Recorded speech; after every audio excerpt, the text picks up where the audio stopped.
നമ്മൾ ഉടമ്പടി ധ്യാനം എല്ലാ ചൊവ്വാഴ്ചയും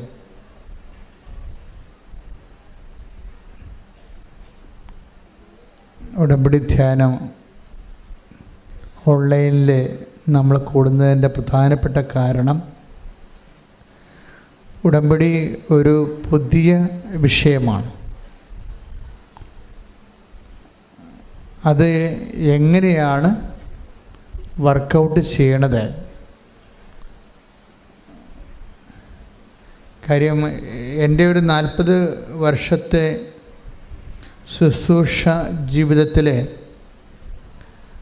സഭയിൽ നിലവിലുള്ള വ്യത്യസ്തങ്ങളായ ആധ്യാത്മിക പരിചരണങ്ങൾ നമ്മൾ പരിശീലിക്കുകയും അതുപോലെ തന്നെ അത് ശുശ്രൂഷിക്കുകയൊക്കെ ചെയ്തിട്ടുണ്ട്. അതിൽ നൊവേനകളുണ്ട്, കരിസ്മാറ്റിക് ധ്യാനങ്ങളുണ്ട്, ശുശ്രൂഷകളുണ്ട്, വ്യത്യസ്തങ്ങളായിട്ടുള്ള. പക്ഷേ നമ്മൾ ദിവസവും സാക്ഷ്യങ്ങളെ പരിശോധിക്കുമ്പോൾ നമുക്ക് മനസ്സിലാകണത് ഇപ്പോഴും നിലവിലുള്ള എല്ലാവിധ ആധ്യാത്മിക പദ്ധതികളേക്കാൾ നിലവാരമുള്ളതും പെട്ടെന്നുള്ളതും സർവജനീനമായിട്ടുള്ള ദൈവാനുഭവമാണ് ഉടമ്പടിയിൽ വരുന്നത്. സർവജനീനമെന്ന് പറഞ്ഞു കഴിഞ്ഞാൽ നോട്ട് ഓൺലി ഫോർ ക്രിസ്ത്യൻസ്, ആരെല്ലാം ദൈവമായിട്ട് ഉടമ്പടി വിഹിതമായ ഒരു ജീവിതക്രമം പാലിച്ച് മുന്നോട്ട് പോകുന്നുവോ സത്യസന്ധനായ ദൈവം അവരോടെല്ലാം പോസിറ്റീവായിട്ട് ഇൻട്രാക്ട് ചെയ്യുന്നുണ്ട്. കഴിഞ്ഞ ദിവസങ്ങളിൽ ഒരു സ്വപ്നകുമാർ എന്ന് പറഞ്ഞ ഒരു മകൻ ഇന്നലെ സാക്ഷ്യം പറഞ്ഞു. സ്വപ്നകുമാറിന് നാവിൽ ക്യാൻസറാണ്.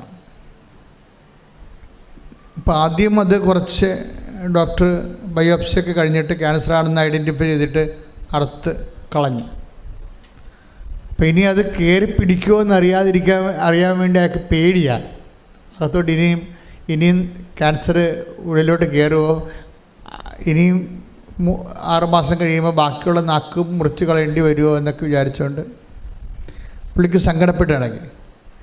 അപ്പോൾ എന്നിട്ട് അദ്ദേഹം വന്ന് ഉടമ്പടി എടുത്ത് ഉടമ്പടി തൈലവും ഉടമ്പടി ഉപ്പുമൊക്കെ ചേർത്ത് നാക്കിൽ പുരട്ടി അങ്ങനെ പ്രാർത്ഥിച്ചു പോവുകയാണ്. അപ്പം പിന്നീട് ബയോപ്സി എടുത്ത് കഴിഞ്ഞപ്പോൾ ക്യാൻസറിൻ്റെ അംശങ്ങൾ പോലും ഇല്ല. അപ്പം അയാൾക്ക് എന്തെങ്കിലും ധൈര്യമായി. പക്ഷേ അത് പറയാനല്ല ഞാൻ പറയണത്. സ്വപ്നകുമാർ അവസാനം പറഞ്ഞ് വെക്കുന്ന ഒരു സംഭവമുണ്ട്. അതായത് എനിക്കിപ്പോൾ നല്ല ആരോഗ്യമുണ്ട്, ഇപ്പം ഞാൻ 5 രോഗികളെ കണ്ടുവച്ചിട്ടുണ്ട്. അപ്പോൾ ഞാനിങ്ങനെ ദൈവം പെട്ടെന്ന് എന്നെ ഇങ്ങനെ സഹായിക്കാൻ കാരണം ഞാൻ ഈ രോഗമായിരിക്കുന്ന സമയത്ത് ഉടമ്പടി എടുത്തതിന് ശേഷവും എൻ്റെ അധ്വാനത്തിൽ തുച്ഛമായ ഒരു അന്നന്ന് ജോലി എടുക്കുന്ന ആളാണ്. അതിൽ നിന്ന് ഉള്ള മിച്ചം പിടിച്ചിട്ടാണ് മറ്റ് സഹരോഗികളെ ആശുപത്രിയുള്ളവരെ സഹായിക്കുന്നത്. അങ്ങനെ സഹായിക്കുന്ന കൂട്ടത്തിൽ ഇദ്ദേഹം ദൈവം ആ ഉടമ്പടി സത്യസന്ധമാണെന്ന് മനസ്സിലാക്കിയപ്പോൾ ഈ ഉടമ്പടിയുടെ ഏറ്റവും വലിയ റിസ്ക് എന്താണെന്ന് നിങ്ങൾക്കറിയാമോ? ഉടമ്പടിയുടെ ഏറ്റവും വലിയ റിസ്ക് എന്താ? നമ്മുടെ ഉടമ്പടി സത്യസന്ധമാണെന്ന് ദൈവത്തിന് തോന്നണം. അതാണ് എൻ്റെ റിസ്ക്. ഉടമ്പടിയിൽ ഒരു റിസ്ക്കേ ഉള്ളൂ. അത് നമ്മുടെ ഉടമ്പടി നമ്മൾ ദൈവത്തോട് എടുത്തിരിക്കുന്ന ഈ ബയലാറ്ററൽ ഉഭയകക്ഷി എഗ്രിമെൻ്റ് സത്യസന്ധമാണെന്ന് ദൈവത്തിന് തോന്നണം. അതൊരു വല്ലാത്ത കടമ്പയാണ്. അതായത് എനിക്ക് ഒരു സ്റ്റാറ്റിസ്റ്റിക്സ് നോക്കിയാൽ ഇന്നലെയൊക്കെ 820 പേര് ഉടമ്പടി എടുത്തിട്ടുണ്ട്. അപ്പോൾ എനിക്ക് ഈ ആളെ കൂടുമ്പോൾ എല്ലാവരും ദൈവത്തിൻ്റെ വഴികളിലേക്ക് വരുന്നതിലും സന്തോഷമേ ഉള്ളൂ. പക്ഷേ എൻ്റെ മനസ്സിൽ ഉടനെ ഒരു ദുഃഖം ഉണ്ടാവും. കാര്യം കഥ അറിഞ്ഞിട്ടാണ് ഈ ആട്ടം കാണുന്നതെന്ന്. ഓരോരുത്തർക്കും ഓരോ കാര്യം ഇങ്ങനെ അവർക്ക് കിട്ടിയ അനുഭവങ്ങളൊക്കെ പറയുമ്പോൾ നിങ്ങൾക്ക് ഒരു ബുദ്ധി തോന്നി കമ്പം കയറി വന്ന് ഉടമ്പടി എടുക്കും. എന്നിട്ട് ഈ ഉടമ്പടിയോട് എങ്ങനെയാണ് ടെക്നിക്കലായി ഇൻട്രാക്ട് ചെയ്യേണ്ടതെന്ന് അറിയത്തില്ല. നേർച്ച വസ്തുക്കളൊക്കെ സാങ്കേതികമായിട്ട് ഉപയോഗിക്കും. ഈ സാങ്കേതികമായിട്ട് ഉപയോഗിച്ചാൽ നേർച്ച വസ്തുക്കൾ വർക്കൗട്ട് ചെയ്യത്തില്ല. നേർച്ച വസ്തുക്കളിലേക്ക് വരേണ്ടത് എന്താണ്?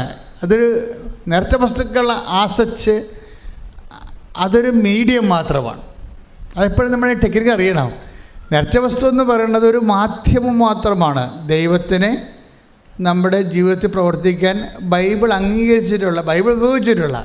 കൃപാസനം പുതിയ നേർച്ച വസ്തുക്കളൊന്നും ഇറക്കിയിട്ടില്ല. ബൈബിൾ ഉപയോഗിച്ചിട്ടുള്ള നേർച്ച വസ്തുക്കളാണ് ജന്മാന്തരങ്ങളിലൂടെ ദൈവജനത്തിന് സൗഖ്യവും ശക്തിയും കൊടുക്കാൻ വേണ്ടി ദൈവം തൻ്റെ ജനവുമായിട്ടുള്ള യാത്രയിൽ ഉപയോഗിച്ചിട്ടുള്ള വസ്തുക്കളാണ് ഉപ്പ്, അതുപോലെ തന്നെ തൈലം. അതെല്ലാം ദൈവം ഉപയോഗിച്ചതാണ്. ദൈവം ഉപയോഗിച്ച ആ നേർച്ച വസ്തുക്കളെ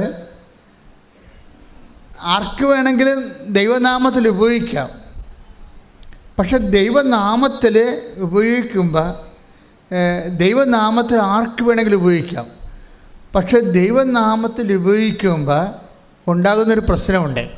അതറിഞ്ഞിരുന്ന നേർച്ച വസ്തുക്കൾ പെട്ടെന്ന് വർക്കൗട്ട് ചെയ്യും.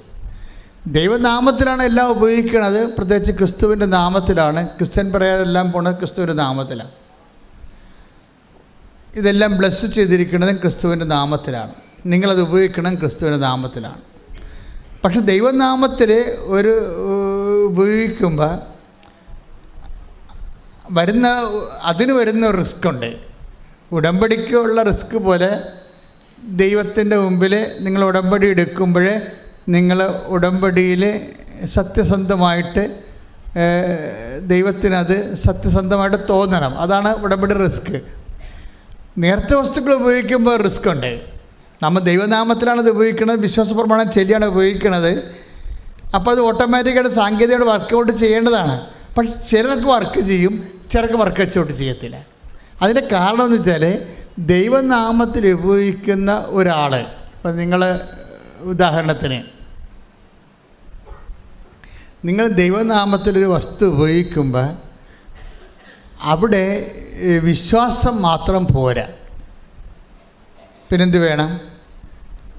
സ്നേഹം, ദൈവത്തോട് സ്നേഹം കൂടി വേണം.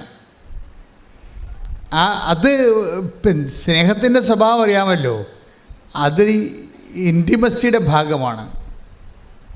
ഞാനിന്ന് കൊച്ചച്ഛനുമായിട്ട് സംസാരിക്കുകയായിരുന്നു. അതായത് പലപ്പോഴും പള്ളി പ്രസംഗങ്ങളിൽ വരുന്നൊരു പ്രത്യേകത, അതൊരു നോളജ് ട്രാൻസ്ഫറിങ് ആയിട്ടാണ് അതിൻ്റെ പ്രോസസ്സിങ് നടക്കുന്നത്. ദൈവത്തെക്കുറിച്ചുള്ള അറിവുകൾ ജനങ്ങൾക്ക് പകർന്നു കൊടുക്കുക.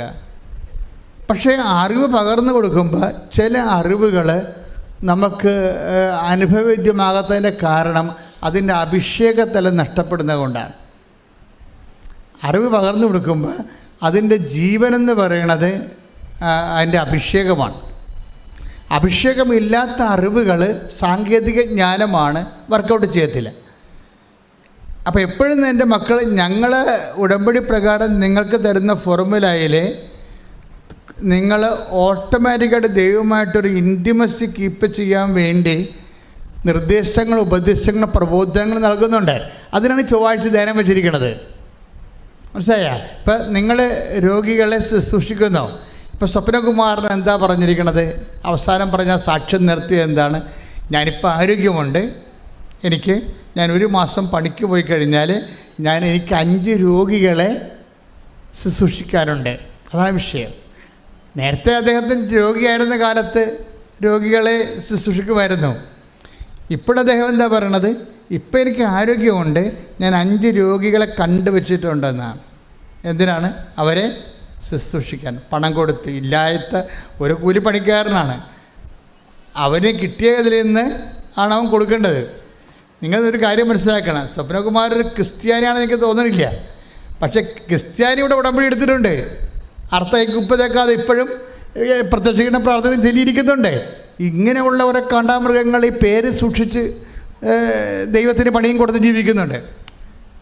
ഇതിനത് വല്ല വിഷയമെന്ന് പറഞ്ഞത് you are Christian or not, അതൊന്നും ദൈവത്തിനൊരു ഉടമ്പടി പ്രശ്നമല്ല. ഉടമ്പടിയിലെന്ന് പറഞ്ഞാൽ സത്യസന്ധമായിട്ട് ആരാണ് ദൈവത്തെ ആത്മാർത്ഥമായിട്ട് സ്നേഹിക്കണത്. അതുകൊണ്ടല്ലേ ആ മനുഷ്യൻ ക്യാൻസറായിട്ട് കിടന്നിട്ടും പിന്നെയും പോയി രോഗികളെ കാണുകയും അവർക്ക് വേണ്ട തൻ്റെ കയ്യിലുള്ളത് പങ്കുവെക്കുകയും അവരെ ആശ്വസിപ്പിക്കുകയും ചെയ്തത് എന്തുകൊണ്ടാണ്? ദൈവസ്നേഹം കൊണ്ടാണ്. ഇതെന്താ പ്രശ്നം എന്ന് കഴിഞ്ഞാൽ ഇത് കാലാകാലങ്ങളിൽ തുടരണമെന്ന് ക്രിസ്തു ഉദ്ദേശിക്കുന്നുണ്ട്. കർത്താവിൻ്റെ കാലത്തുണ്ടായിരുന്നു. ഞാൻ കഴിഞ്ഞ പ്രാവശ്യം ധ്യാനിപ്പിച്ചപ്പോൾ എന്താ പറഞ്ഞ് നിർത്തിയത്? പഴയ നിയമ വെളിപാടുകളിലെല്ലാം ദൈവം കാർക്കശ്യക്കാരനാണ്. തിന്മകളുടെ വഴികളിൽ പോകുന്നവരെ ശിക്ഷിക്കുകയും അതേ തന്നെ ശാസിക്കുകയും ചെയ്യും. അത് ദൈവത്തിൻ്റെ റാത്തായിട്ട് വർക്കൗട്ട് ചെയ്യും, ക്രോധമായിട്ട്. എന്നിട്ട് ഈ റാത്ത് തന്നെയാണ് പുതിയ നിയമത്തിൽ ദൈവം കരുണയായിട്ട് മാറ്റണത്. എന്നിട്ട് കർത്താവിൻ്റെ കഥകളിലെല്ലാമേ ആന്തരികമായ ചൈതന്യം എന്ന് പറയുന്നത് കരുണയാണ്. ഈ കരുണ എന്ന് പറയണത് നല്ല സമരിയക്കാരൻ്റെ കഥയിൽ അവസാനിക്കാനുള്ളതല്ല. നിത്യജീവൻ പ്രാപിക്കാൻ ഞാൻ എന്ത് ചെയ്യണമെന്ന് ചോദിച്ചപ്പോൾ യേശു നിയമജ്ഞനോട് മറുചോദ്യം ചോദിച്ചു, നിയമത്തിൽ എന്ത് എഴുതിയിരിക്കുന്നു? അവൻ പറഞ്ഞു, നിന്നെ എല്ലാത്തിനും ദൈവത്തെ സ്നേഹിക്കുക, നിന്നെപ്പോലെ നിന്റെ അയൽക്കാരനെ സ്നേഹിക്കുക. അപ്പോൾ നിയമജ്ഞൻ തിരിച്ചു പറഞ്ഞു, ഞാനിതെല്ലാം നേരത്തെ ചെയ്യുന്നുണ്ട്. അപ്പോഴേ പറഞ്ഞ് അയൽക്കാരനെ സ്നേഹിക്കാൻ പറഞ്ഞപ്പോൾ പുള്ളിക്കൊരു സംശയം തോന്നി. കാര്യം ഈ സ്നേഹത്തിൻ്റെ കാര്യത്തിൽ എപ്പോഴും ഒരു കൺഫ്യൂഷനാണ്. ചിലർക്ക് അയൽക്കാരെന്ന് പറയണത് അവരുടെ മതത്തിൽപ്പെട്ട ആൾക്കാർ മാത്രമാണ്. അവിടെയാണല്ല പ്രശ്നം. കർത്താവ് അത് തിരുത്തലുണ്ട്. ചിലർക്ക് അയൽക്കാരെന്ന് പറയണത് അവരുടെ മതത്തിൽപ്പെട്ട ആൾക്കാർ, അവരുടെ കുടുംബത്തിൽപ്പെട്ടവർ. അത് ശരിക്കും പറഞ്ഞാൽ ഇപ്പോൾ ഈ മധ്യപൂർവ്വ ദേശങ്ങളിലും യഹൂദനായാലും അല്ലാത്തവർക്കായാലും അവർ ഓൾഡ് കൺസെപ്റ്റ് എന്ന് പറയുന്നത് അയൽക്കാർ, സ്നേഹിതരെന്നൊക്കെ പറഞ്ഞത് അവരുടെ വർഗത്തിലും കുടുംബത്തിലും പെട്ട ആൾക്കാരാണ്. ഇതുകൊണ്ടാണ് കർത്താവ് സമരിയക്കാരനെ പുറത്തുനിന്ന് കൊണ്ടുവന്നത്. ഒരു മനുഷ്യൻ ജെറുസലേമിൽ നിന്ന് ജെറിക്കോയിലേക്ക് പോകുകയായിരുന്നു. അവൻ കള്ളന്മാരുടെ കയ്യിൽ അകപ്പെട്ടു, അവനെ പരിക്ഷീണനാക്കി എന്ന് പറഞ്ഞപ്പോൾ അവൻ വഴിവെക്കിൽ മരണത്തോട് മല്ലിട്ട് കിടക്കുമ്പോൾ അവിടെ കൂടി കടന്നു പോകുന്ന 2 പേര് പറയുന്നുണ്ട്. ഒന്ന് പുരോഹിതൻ, അത് അവരുടെ കൂട്ടത്തിലുള്ള ആളാണ്. ഒന്ന് ലെവയൻ, അതും അൾത്താർ ശുശ്രൂഷകനായിട്ട് നിൽക്കുന്ന ആളാണ്. അപ്പോഴേ അയൽക്കാരനെ വേണമെങ്കിൽ ഈശോയ്ക്ക് ആ കഥയിൽ പുരോഹിതൻ അയൽക്കാരനാക്കാം, വേണമെങ്കിൽ ഈശോയ്ക്ക് ആ കഥയിൽ ലേവയാന അയൽക്കാരനാക്കാം. അവർക്ക് സ്നേഹമില്ലാത്തതുകൊണ്ടല്ല പ്രശ്നം. അതായത് സമരക്കാരും യഹൂദരും തമ്മിൽ 400 കൊല്ലത്തെ ശത്രുതയുണ്ട്. ഈ വർഗശത്രുത ഉള്ള ആൾക്കാരെ സ്നേഹത്തിൻ്റെ പരിധിയിലേക്ക് കൊണ്ടുവരാൻ വേണ്ടിയാണ് സമരക്കാരനെ ആ കഥയിൽ നല്ല സമരക്കാരനാക്കിയത്. ദാറ്റ് മീൻസ് ആരാണ് അയൽക്കാരനെന്ന് ചോദിച്ചാൽ വർഗശത്രുതയിലിരിക്കുന്ന ആളിന് ഒരാവശ്യം വന്നു കഴിഞ്ഞാൽ ആർക്ക് സഹായിക്കാൻ കഴിയും? അയാൾ അയൽക്കാരൻ. കാര്യം ഇത് ദൈവിക പ്രബോധനമാണ്, മാനുഷിക പ്രബോധനമല്ല. ബൈബിളിൻ്റെ പ്രത്യേകത അതാണ്. മനുഷ്യന്മാരത് ചെയ്യുവോ ചെയ്യാതിരിക്കുവോ, അത് പ്രായോഗികമാണോ പ്രാക്ടിക്കലാണോ അല്ലയോ എന്നല്ല ബൈബിൾ നോക്കണത്. ബൈബിൾ നോക്കണത് ആ വിഷയം സത്യമാണോ എന്നാണ് നോക്കണത്, ദൈവികമാണോ. ദൈവത്തിൻ്റെ വചനങ്ങളാണ്. ദൈവത്തിൻ്റെ വചനങ്ങൾ ദൈവികമാകണം, അല്ല മാനുഷികമല്ല. മാനുഷികമാണ് വചനം എന്നുണ്ടെങ്കിൽ നിൻ്റെ കുടുംബത്തിലുള്ളവരെ സഹായിച്ചാൽ മതി. കർത്താവിൻ്റെ വചനം ദൈവികമായതുകൊണ്ട് ദൈവത്തിൻ്റെ സ്വഭാവമാണ് വചനത്തിനുള്ളത്. അതുകൊണ്ടാണ് വർഗശത്രുവിനെ അയൽക്കാരനാക്കിയത്. പ്രാർത്ഥിക്കുക, കർത്താവായ ദൈവമേ, അങ്ങയോട് ഉടമ്പടി ചെയ്യുക വഴി അങ്ങയുടെ മനസ്സിന് അനുപേക്ഷണീയമായി ദൈവിക നിലവാരമുള്ള സ്വഭാവ പ്രവർത്തനങ്ങളിലേക്ക് എന്നെ അഭിഷേകം ചെയ്ത് ഉയർത്തണമേ. ശ്രുതിക്കട്ടെ, ഹല്ലേലൂയ.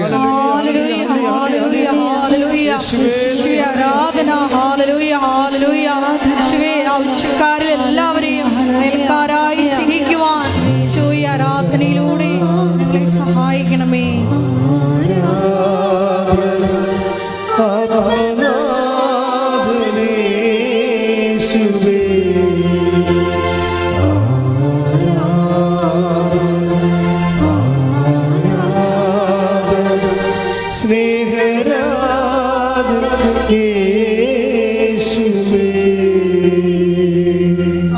സ്വപ്നകുമാരൻ പറയണത്, ഞാൻ ഇനി 5 രോഗികളെ കൂടി ശുശ്രൂഷിക്കുമെന്ന് പറയുമ്പോൾ അദ്ദേഹത്തിൻ്റെ ശുശ്രൂഷയും പരസ്നേഹവും വർദ്ധിച്ചു. അപ്പോൾ എൻ്റെ അർത്ഥം ദൈവ പൈതലായി. ശുശ്രൂഷയും പരസ്നേഹവും ഒരു വ്യക്തിയെ വർദ്ധിച്ചാൽ ദൈവത്തിൻ്റെ വചനങ്ങൾ ആ വ്യക്തി സ്വാംശീകരിച്ചെന്നല്ല എൻ്റെ അർത്ഥം. ദൈവത്തിൻ്റെ വചനങ്ങൾ ഒരു വ്യക്തി സ്വാംശീകരിച്ച് കഴിഞ്ഞാൽ ആ വ്യക്തി ദൈവ പൈതലായി മാറി. ദൈവ പൈതലായി. ഒന്ന് പ്രാർത്ഥിച്ച്, കർത്താവേ, ദൈവത്തിന്റെ വചനം ചെയ്യാൻ റിസ്ക് ആണെങ്കിലും ദൈവസ്നേഹത്തോടെ ഏറ്റെടുത്ത് നിവൃത്തിയാക്കി ദൈവ പൈതലായി ഉടമ്പടിയിലൂടെ എന്നെ ഉയർത്തുന്നതിന് ഞാൻ എനിക്ക് നന്ദി പറയുന്നു. എന്നെ കൃപയിൽ നിലനിർത്തണമേ, എന്നെ കൃപയിൽ നിലനിർത്തണമേ. ശ്രദ്ധിക്കട്ടെ. ഹല്ലേലൂയ, ഹല്ലേലൂയ, ഹല്ലേലൂയ,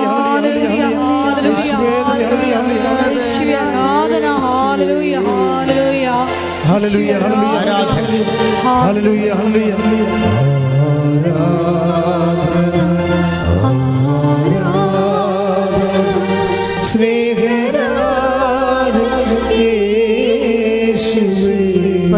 പരമദിവ്യകാരുണ്യത്തിന് നേരവും ആരാധനയും സ്തുതിയും പുകഴ്ചയും ഉണ്ടായിരിക്കട്ടെ. അത് 40 വർഷത്തെ വളർച്ചയാണ് 4 ദിവസം കൊണ്ടുണ്ടാകുന്നത്.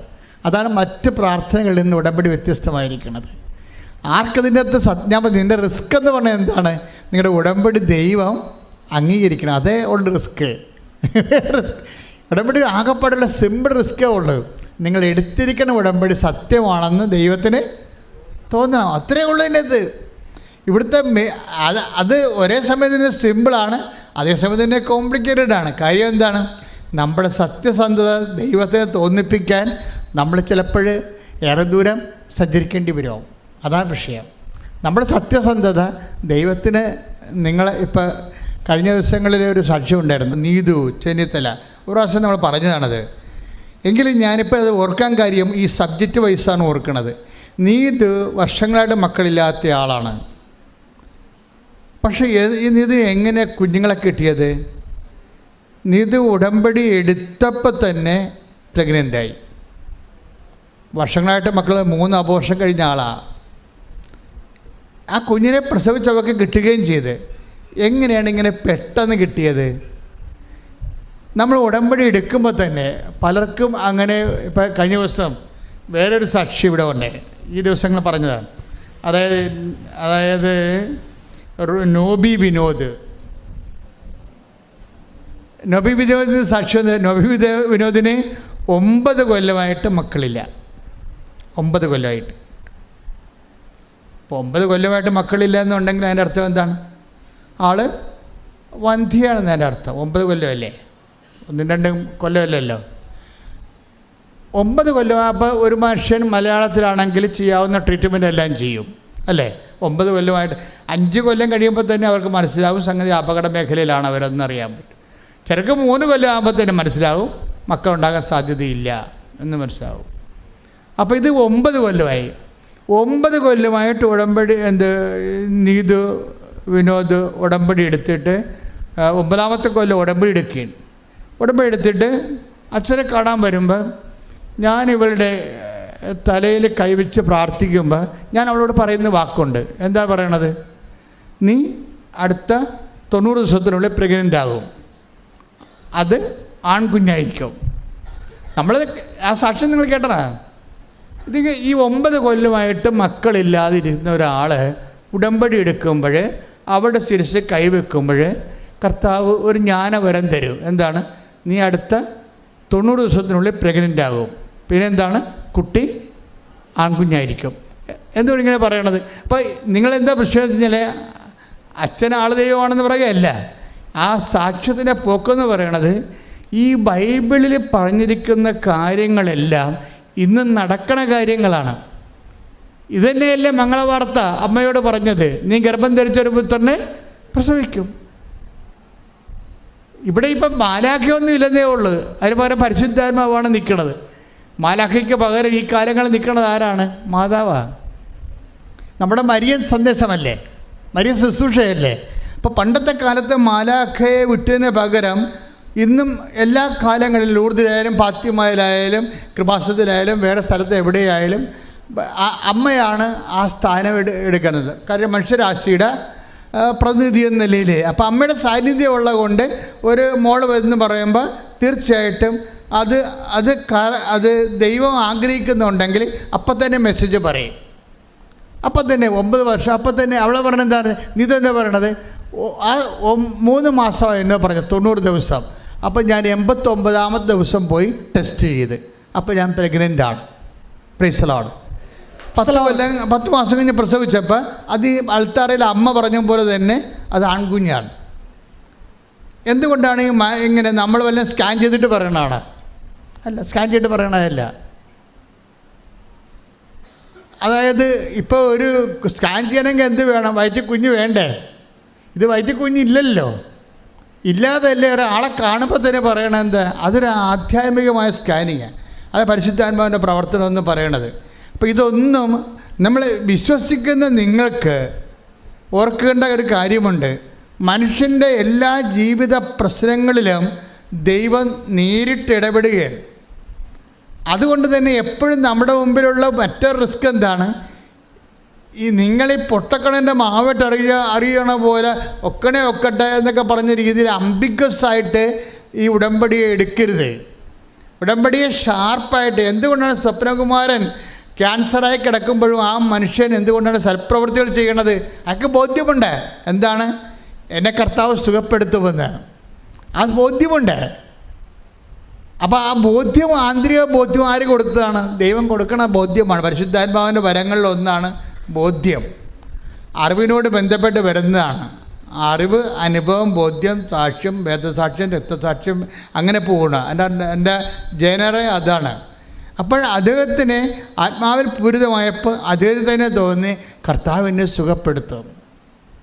കർത്താവിനെ സുഖപ്പെടുത്തുമെന്ന് നമുക്ക് തോന്നണതിന് 2 കാര്യങ്ങൾ മതി. ഒന്ന് സത്യസന്ധത, മറ്റൊരു ദൈവസ്നേഹം.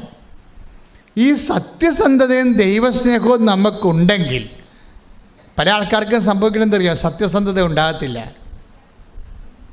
ഇപ്പം ചില ആൾക്കാർക്ക് കൃപാസനത്തിൻ്റെ പത്രമൊക്കെ നിങ്ങളെല്ലാം പിരിഞ്ഞു പോകുമ്പോൾ ഇവിടെയൊക്കെ ഇരുന്ന് കണക്ക് പത്രം കിട്ടും. അതിൻ്റെ അർത്ഥം എന്താണ്? ആ മനുഷ്യൻ അത് ഇവിടെ വെച്ചിട്ട് പോയെന്നാണ്.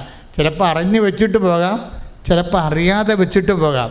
ദാറ്റ് മീൻസ് അറിയാതെ വെച്ചിട്ട് പോയാലും അറിഞ്ഞ് വെച്ചിട്ട് പോയാലും ദൈവം ആ മനുഷ്യനെ നോട്ട് ചെയ്തിട്ടുണ്ട്. എന്താ കാര്യം? ചെയ്ത ഉടമ്പടിയെക്കുറിച്ച് അയാൾക്ക് ബോധ്യമില്ല. അങ്ങനെ ബോധ്യമില്ലാതെ ഉടമ്പടി എടുക്കുന്ന ഒത്തിരി പേരുണ്ട്.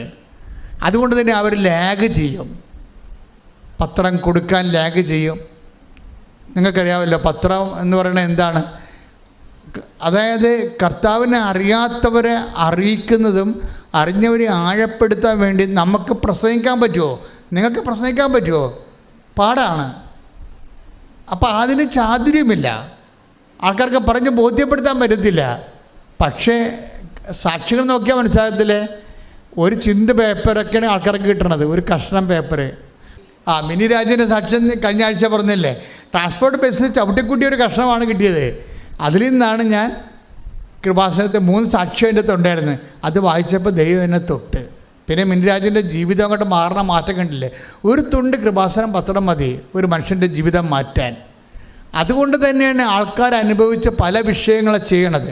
പക്ഷേ ഇത് കൊടുക്കുമ്പോൾ ഈ കൃപാസനം ഈ പത്രം കൊടുക്കുന്നതിൽ തന്നെയാണ് ഇതിൻ്റെ ഏറ്റവും വലിയ റിസ്ക് ഇരിക്കണത്. കാരണം ചമ്മല് ആൾക്കാർക്ക് കൊടുക്കും, മറ്റുള്ളവരെന്ത് വിചാരിക്കും, അങ്ങനെ കുറേ സംഭവങ്ങൾ ഇതിനകത്തുണ്ട്. ഇത് റിസ്ക് തന്നെയാണ്, എൻ്റെ സംശയമില്ല. ഇനി നിങ്ങൾ ചില ആൾക്കാരെ കൊടുക്കണ പോലെ കൊടുത്താൽ അത് വർക്കൗട്ടും ചെയ്യത്തില്ല. നിങ്ങൾക്കുള്ളിൻ്റെ ഉള്ളൊരു ദാഹം ഉണ്ടാകണം. ഇപ്പം ഞങ്ങൾക്ക് കുഞ്ഞുനാൾ മുതൽ എനിക്ക് ദാഹം ഉണ്ടായിരുന്നു. അതായത് ഈശോനെ അറിയാത്തവരെ അറിയിക്കണം. അത് ദൈവസ്നേഹമാണ്, ഒരു ദൈവസ്നേഹ പ്രവൃത്തിയാണ്. ദൈവസ്നേഹത്തോടെയാണ് നിങ്ങൾക്ക് അങ്ങനെ തോന്നണമെങ്കിൽ നിങ്ങൾ മനസ്സിൽ തിളച്ചോണ്ട്, ദൈവസ്നേഹത്തിൽ തിളച്ചോണ്ട് ആണ് കർത്താവേ നിന്നെ ഈ പത്രം, എൻ്റെ ഒരു പത്രം കൊടുത്ത് ഈ പത്രം 10 പേര് വായിക്കാതെ ഇത് കയറിപ്പോകാൻ ഇടവരുത്തല്ലേ. അങ്ങനെയൊക്കെയാണ് ദൈവസ്നേഹമുള്ളവർ പ്രാർത്ഥിക്കേണ്ടത്. അല്ല ഇത് ആർക്ക് കൊടുക്കാനാണ്? ആൾക്കാർ കാണുമല്ല, ഞാൻ എന്ത് പറയാം, അവർക്ക് ചമ്മലാണല്ല, ആൾക്കാർ പോയിട്ട് കൊടുക്കാമെന്നൊക്കെ പറഞ്ഞുകൊണ്ടിരിക്കും അല്ലേ? ഇതാണ് വിഷയം. അപ്പം തന്നെ ഓർക്കുക, ഉടമ്പടി അവിടെ വെച്ച് ബ്രേക്കായി. എന്താ കാര്യം? ഉടമ്പടി എടുക്കാനുള്ള ആവതില്ല. ഉടമ്പടിയുടെ ഏറ്റവും വലിയ എബിലിറ്റി എന്ന കപ്പാസിറ്റി നമ്മുടെ ദൈവസ്നേഹമാണ്.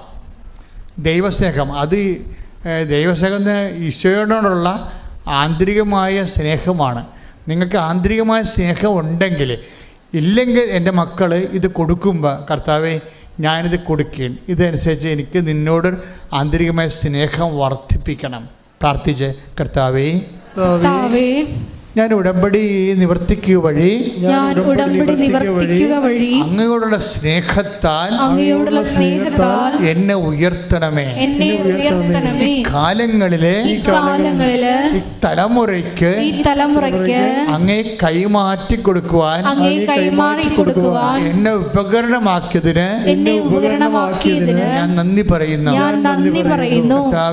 കർത്താവേ നീ എന്നെ സുവിശേഷത്തിന്റെ ഉപകരണമാക്കണമേ. ശ്രദ്ധിക്കട്ടെ. ഹല്ലേലൂയ ഹല്ലേലൂയ ഹല്ലേലൂയ. യേശുവേ ആരാധന. ഹല്ലേലൂയ ഹല്ലേലൂയ. യേശുവേ ആരാധന. ഹല്ലേലൂയ. പരിശുദ്ധാത്മാവേ പരിശുദ്ധാത്മാവേ വരദാനത്തിൻ അഭിഷേകം കൊണ്ട് എന്നെ നിറയ്ക്കണമേ. പരിശുദ്ധാത്മാവേ പരിശുദ്ധാത്മാവേ ലോകത്തിന്മേൽ വിജയം നേടാൻ ധീരതയേകണമേ.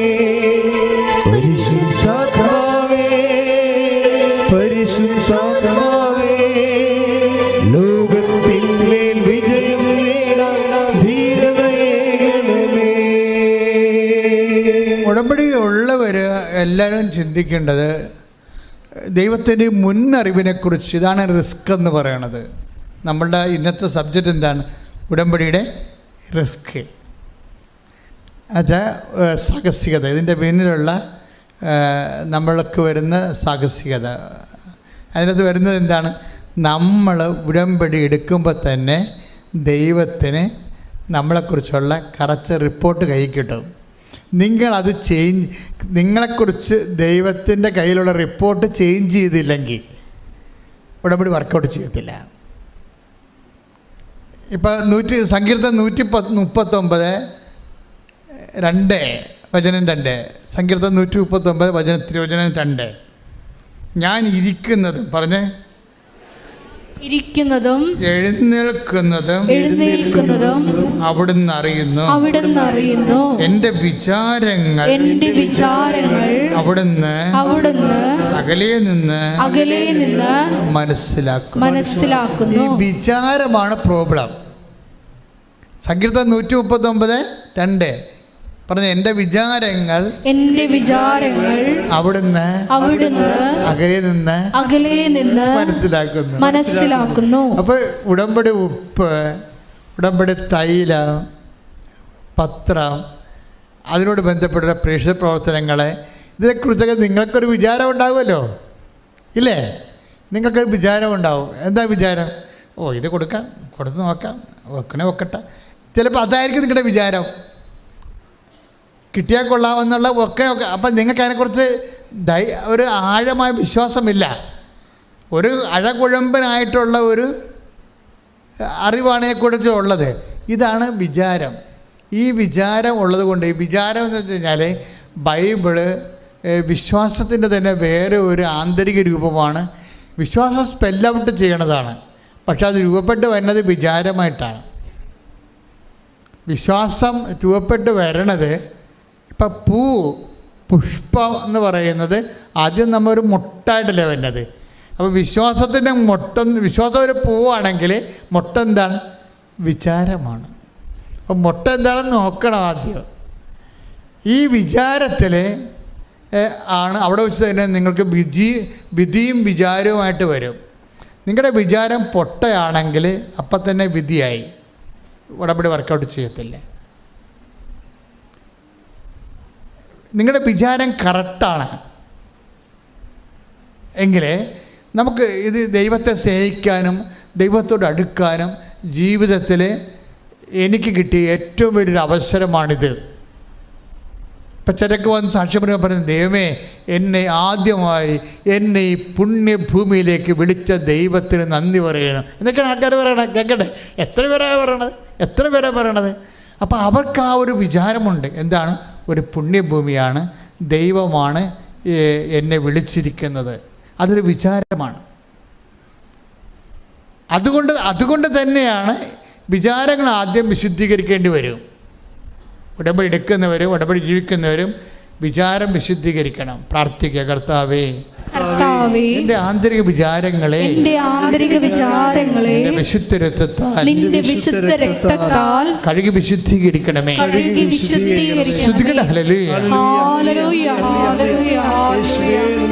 പ്രഭാഷണം 17:19. ശ്രുതികട ഹല്ലേലൂയ.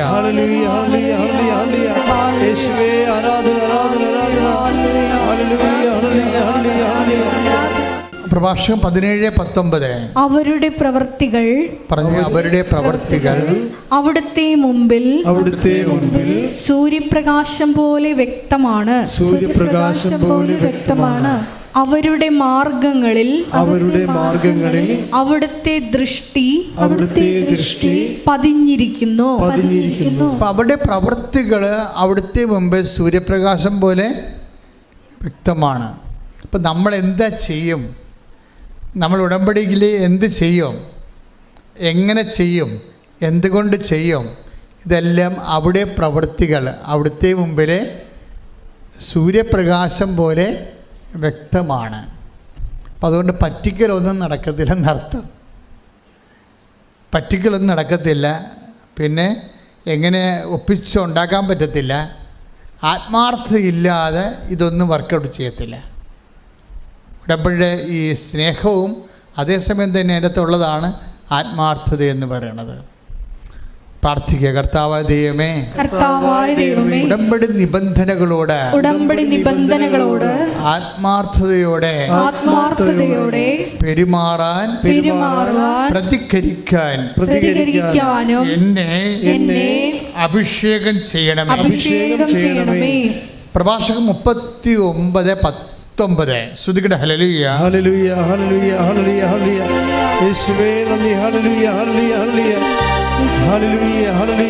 പ്രഭാഷകൻ 39:19.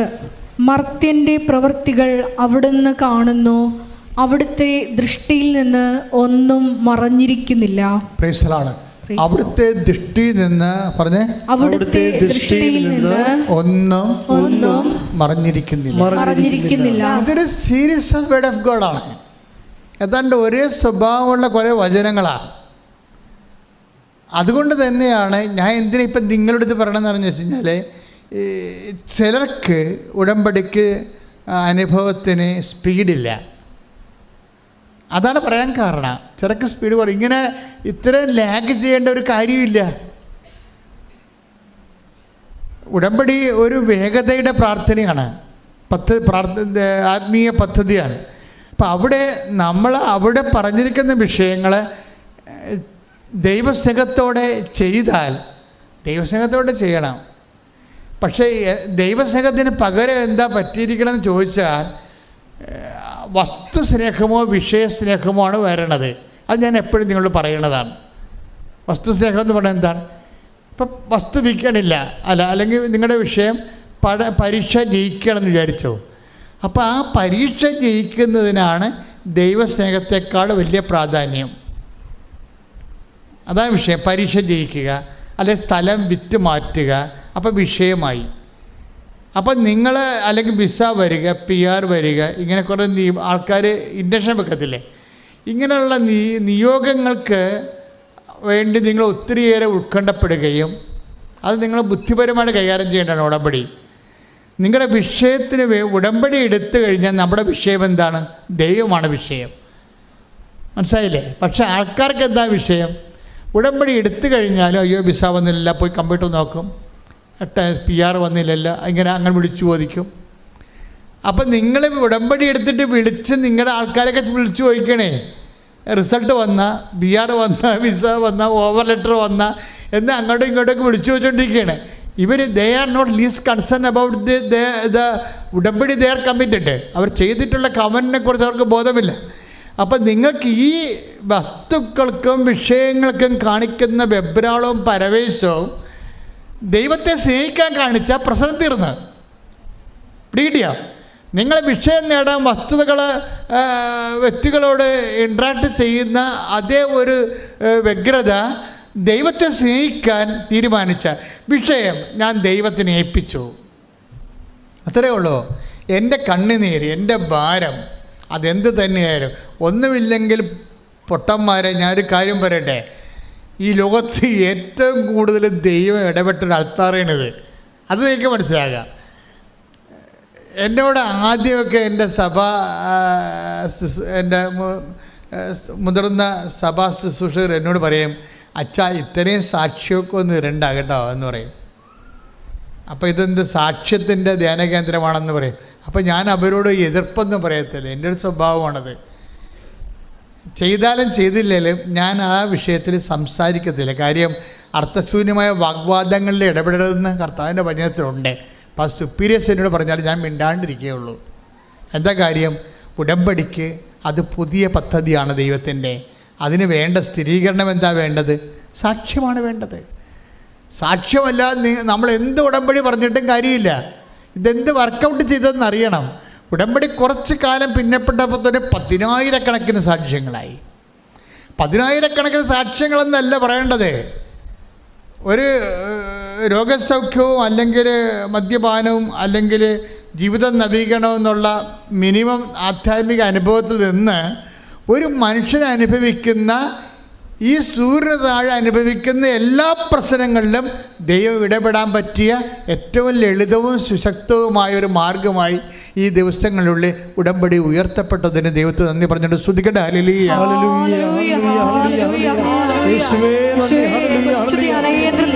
ഉടമ്പടി എന്ന വലിയ പദ്ധതി നൽകിയതിന് നന്ദി പറയുന്നു. ഹല്ലേലൂയ.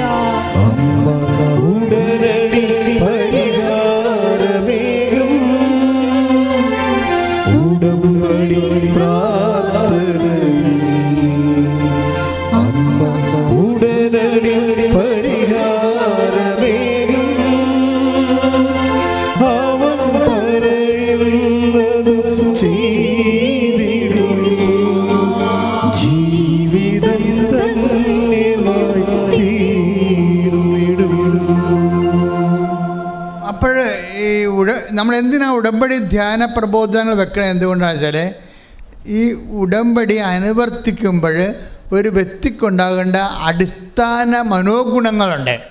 അതിലൊന്നാണ് ദൈവസ്നേഹം, പിന്നെ എന്താണ്? സത്യസന്ധത. ഇത് രണ്ടും കറക്റ്റ് ചെയ്താൽ തന്നെ ഉടമ്പടി ഉടനെ പോകാൻ തുടങ്ങും. ദൈവസ്നേഹവും സത്യസന്ധതയും. പിന്നെ വിഷയത്തിൽ നിന്ന് മനസ്സ് മാറ്റണം. ഇപ്പം നിങ്ങൾ ഭാര്യ ഭർത്താവിൽ അകന്നിരിക്കുകയാണ്. അപ്പോൾ നിങ്ങൾ വന്ന് ഉടമ്പടി എടുത്ത് വണ്ടി കയറി വീട്ടിൽ ചെന്ന് ഇവിടെ ഉടനെ മെസ്സേജ് എടുത്ത് നോക്കാം. ദൈവമേ, അവിടെ ചെല്ലുമ്പോൾ തന്നെ കാല് കുത്തുമ്പോൾ തന്നെ ഭർത്താവ് വിളിക്കുമെന്നാണല്ലോ പറയണത്, നോക്കിയേക്കാന്ന്. ഒരു പരിപാടി ചെയ്തിട്ടില്ലേ, ആകപ്പാടെ വന്ന് ഉടമ്പടി എടുത്തിട്ടേ ഉള്ളു. ഇപ്പം തന്നെ റിസൾട്ടിനെ കുറിച്ച് അവളുടെ വിഷയത്തെക്കുറിച്ചും ആവശ്യമില്ലാത്ത ആദ്യമാണ്. ദൈവം അത് ചെയ്തോളും മോളെ. നീ ദൈവത്തെ ആദ്യം സ്നേഹിച്ച് നീ ദൈവവും തമ്മിലും നീ ഇപ്പോൾ ഭർത്താവുമായി ഡൈവേഴ്സ് ചെയ്ത കാര്യമല്ലേ, അയാൾ ഇനി പിള്ളേരുമായിട്ട് തന്നെ തിരിച്ചു വന്നോട്ടാ. എന്നാലും എത്ര കൊല്ലം നിങ്ങൾ ജീവിക്കും? 50 കൊല്ലം കൂടി ജീവിക്കും. പിന്നെ ചത്ത പോലെ രണ്ടും പല കാര്യമുണ്ടാ ഇല്ലേ? പക്ഷെ നിങ്ങൾ ദൈവവുമായി ഡൈവേഴ്സായല്ല. അതെന്താ നിങ്ങൾക്ക് പ്രശ്നമില്ലാത്തത്? ആദ്യം ദൈവവുമായിട്ട് ഡൈവേഴ്സായിട്ടല്ലേ ഭർത്താവുമായി ഡൈവേഴ്സ് ആയത്? അതല്ലേ നമ്മൾ ചിന്തിക്കേണ്ടത്. ആദ്യം ദൈവവുമായിട്ട് ഇന്ന് ഡൈവേഴ്സ് ആയിട്ടല്ലേ ഇപ്പോൾ ഭാര്യയുമായി ഡൈവേഴ്സ് ആയത്? നിങ്ങൾ ദൈവവുമായിട്ട് യൂണിയനിൽ വരിക. ആദ്യം പ്രാർത്ഥിക്കുക, കർത്താവായ ദൈവമേ, അങ്ങയുമായി അങ്ങയുമായി എനിക്കുണ്ടായിരുന്ന ബന്ധത്തിൽ നിന്ന് മോചനം നേടി ഞാൻ ഒറ്റയ്ക്ക് ജീവിച്ചു പോയ കാലങ്ങളെ ഓർത്ത് ഞാൻ മാപ്പ് ചോദിക്കുന്നു. കർത്താവേ, ആരെല്ലാം പിരിഞ്ഞാലും കുറച്ച് കാലത്തേക്കാണെന്നുള്ള ബോധ്യം എനിക്ക് നൽകണമേ. അതേസമയം അങ്ങുമായി പിരിഞ്ഞാൽ നിത്യദേവതയെ പിരിയുന്നു എന്നുള്ള സങ്കടങ്ങളാൽ എന്നെ അഭിഷേകം ചെയ്യണമേ. ശ്രദ്ധിക്കട്ടെ.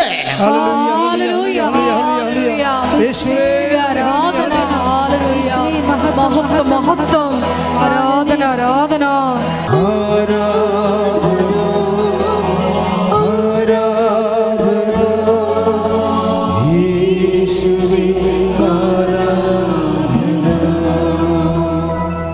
എന്തിനാണ് ഈ ഉടമ്പടി പ്രബോധനങ്ങളെന്നറിയാവോ?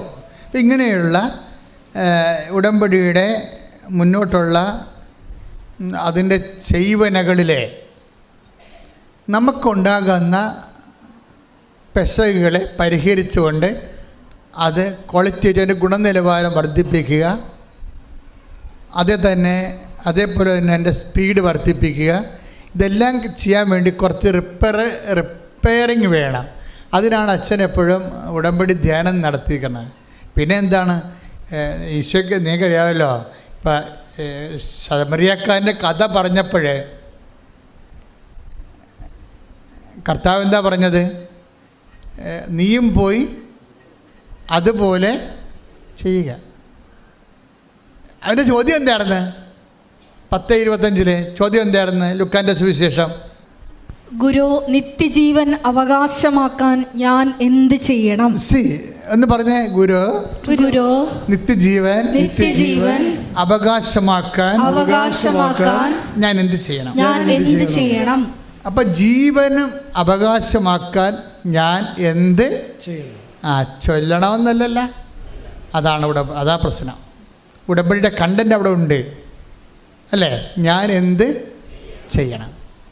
അപ്പം അയാൾക്ക് മനസ്സിലായി, അയാൾക്ക് നിയമജ്ഞന് കാര്യം മനസ്സിലായി. ചൊല്ലിയത് കൊണ്ട് കാര്യമൊന്നുമില്ല, ചെയ്യേണ്ടി വരുമെന്നറിയാം. അത് കർത്താവിനോട് തന്നെ ചോദിച്ചു. നിത്യജീവൻ എനിക്ക് വേണ്ടത് 10-80 കൊല്ലത്തെ ജീവിതമല്ല, നിത്യത വരെയുള്ള ജീവിതമാണ്. അത് നിത്യത വരെയുള്ള ജീവിതം കിട്ടാൻ ചൊല്ലിക്കൊണ്ടിരുന്നാൽ ശരിയാകത്തില്ല. എന്തെങ്കിലും ചെയ്യേണ്ടി വരുമെന്ന് പുള്ളിക്കറിയാം. എന്തെങ്കിലും ചെയ്യേണ്ടി വരും. പക്ഷേ എന്താണ് ചെയ്യേണ്ടതെന്ന് പുള്ളിക്ക് അറിയത്തില്ല. അതൊരു കർത്താവിനോട് ചോദിച്ചു, ഞാൻ എന്താണ് ചെയ്യേണ്ടത്? അപ്പം ചെയ്യേണ്ടത്, ഒന്ന്, നീ ദൈവത്തെ സ്നേഹിക്കണം. രണ്ടാമത്, അയൽക്കാരനെ സ്നേഹിക്കണം. അപ്പോൾ അയാൾ ചോദിച്ചു, ആരാണ് എൻ്റെ അയൽക്കാരൻ? അപ്പോൾ പറഞ്ഞു, ബന്ധവും സ്വന്തവും വർഗവും മതവും ഒന്നും അല്ല നോക്കേണ്ടത്. മനുഷ്യന് ഒരു ആവശ്യം വന്നാൽ ആ മനുഷ്യനായിട്ടയാളെ കണ്ടിട്ട് ദൈവത്തിൻ്റെ പേരിൽ അയാളെ കാണണം. അയാളെ മതം നിങ്ങളുടെ മതക്കാരനായിരിക്കത്തില്ല, നിങ്ങളുടെ ജാതിക്കാരനായിരിക്കത്തില്ല. പക്ഷേ ഒരാവശ്യക്കാരനായി കണ്ടാൽ ആരായിട്ട് കാണണം? അയാളെ ദൈവമായിട്ട് കാണണം. അതാണ് പ്രശ്നം. എന്താണ്? അതുകൊണ്ടാണ് ഈശോ പറഞ്ഞത് ഞാൻ രോഗിയായിരുന്നു എന്ന് പറഞ്ഞത്. ഈശോ എന്ത് രസമാണെന്നറിയോ? Take the word of God, ഞാൻ രോഗിയായിരുന്നു. ശ്രദ്ധിക്കട്ടെ. ഹല്ലേലൂയ, ഹല്ലേലൂയ, ഹല്ലേലൂയ, ഹല്ലേലൂയ. യേശുവേ നന്ദി. ഹല്ലേലൂയ, ഹല്ലേലൂയ. മത്തായി 25:36. മത്തായി 25:36. ഞാൻ രോഗിയായിരുന്നു. ഞാൻ രോഗിയായിരുന്നു. നിങ്ങൾ എന്നെ സന്ദർശിച്ചു. നിങ്ങൾക്കറിയാമല്ലോ, ഞാൻ പണ്ട് 2013 വേളാങ്കണ്ണി അമ്മയെടുത്ത് നിൽക്കുന്ന സമയത്ത് അമ്മ എന്നോട് പറഞ്ഞു ഹോസ്പിറ്റൽ മിഷൻ എന്ന് പറഞ്ഞു. അപ്പോൾ ഞാനും വിജയകുമാരൻ കൂടി ഇവിടെ വന്നു പ്രേക്ഷകരെല്ലാം വിളിച്ച് കൂട്ടിയിട്ട് പറഞ്ഞു ഹോസ്പിറ്റലിൽ പോകണം, അവിടെ ഒരു മിഷനുണ്ട്.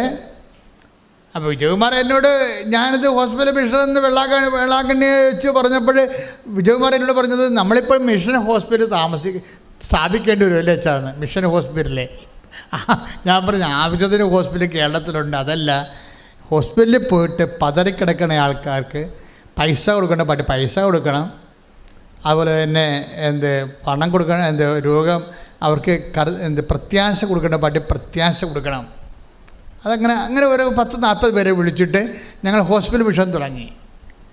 അപ്പോൾ കോവിഡ് വരെ ഹോസ്പിറ്റൽ മിഷൻ ഭംഗിയായിട്ട് വർക്ക് ചെയ്ത്, കോവിഡ് കാലം കഴിഞ്ഞപ്പോൾ ഞാൻ രോഗിയായിരുന്നു എന്നുള്ള ആ വിഷയം ഇപ്പോഴും ഹോസ്പിറ്റൽ മിഷൻ നടത്തുന്നുണ്ട്.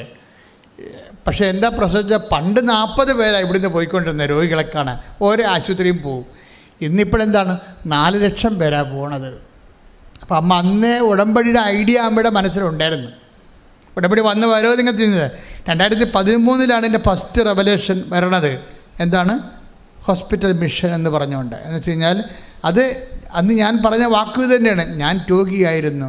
അപ്പം കർത്താവിനെ സംബന്ധിച്ചിടത്തോളം നിങ്ങൾ ഒരു രോഗിയെ കാണാൻ പോകുമ്പോൾ നിങ്ങൾ പറയരുത് ഞാൻ ഇളയമയെ പോയി കണ്ടെന്ന് പറയരുത്, ഞാൻ ചേട്ടനെ പോയി കണ്ടെന്ന് പറയരുത്. ആരെ കണ്ട്? ഞാൻ ക്രിസ്തുവിനെ പോയി കണ്ടു. അതാണ് പ്രശ്നം, അതാണ് വിഷയം.